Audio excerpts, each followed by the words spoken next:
Right, Paris, a very difficult day in Chicago and certainly in Little Village, where we find Amanda Vinicky. Again, she spent the day reporting in Little Village, and she's there now with a community leader. Amanda.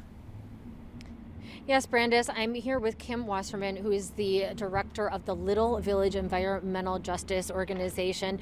And I know that this is, of course, disturbing for everybody. You did have the chance to watch the videos released showing the foot chase, the death of Adam Toledo. Your reaction?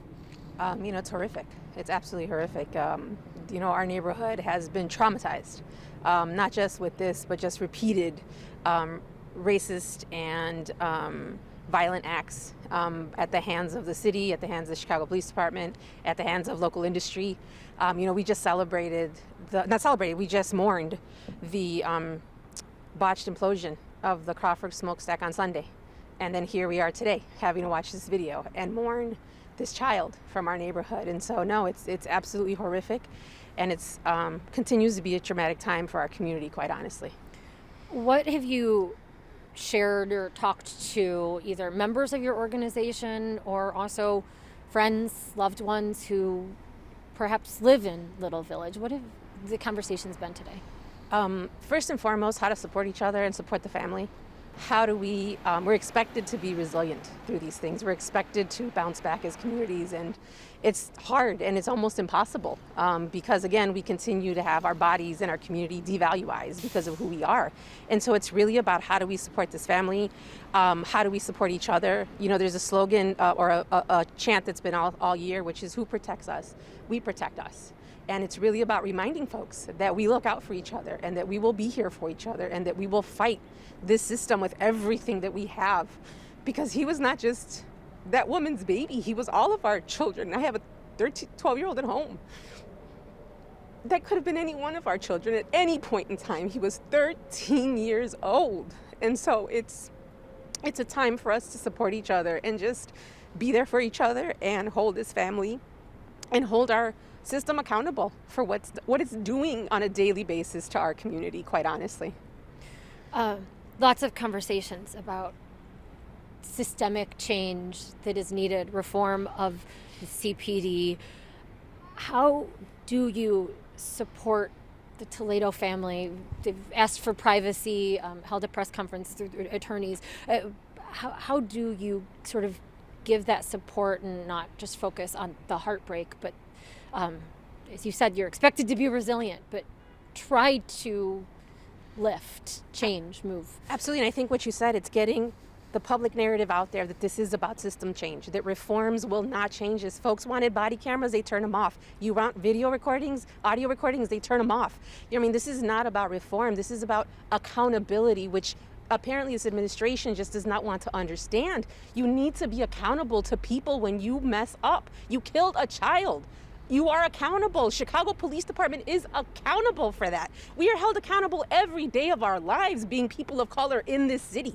We are held accountable if we don't pay our taxes. We are held accountable if we don't have ID on us. We're held accountable if we have too many air fresheners in our car.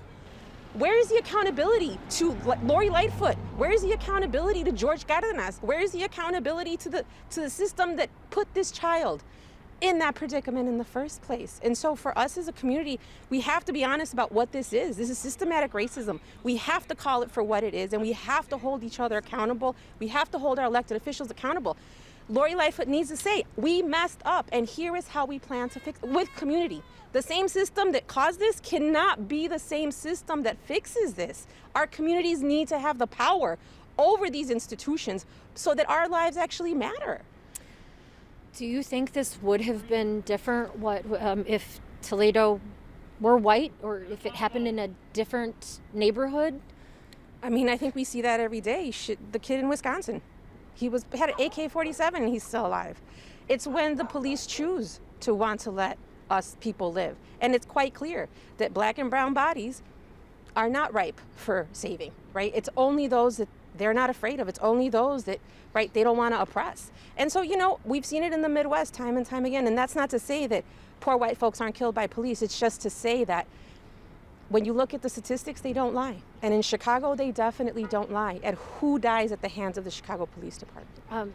Not to get too personal here, you brought up that you have a 12-year-old. May I ask what conversation have you had with your child? You know, it's one that we're unfortunately indoctrinated to teach our children at a young age. It's the one that I learned growing up in Little Village, which is you don't trust 50. You don't call them for help.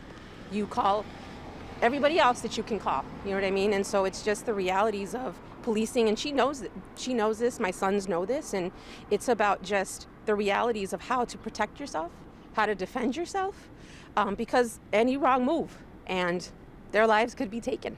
And you know, I wish that's not the conversation I had to have with my kids. I wish that's not the conversation I have to go home to tonight, but that's the position that this administration continues to put us in.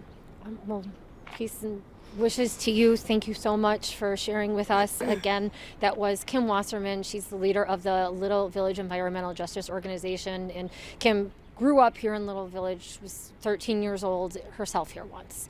Back to you. Amanda, thank you.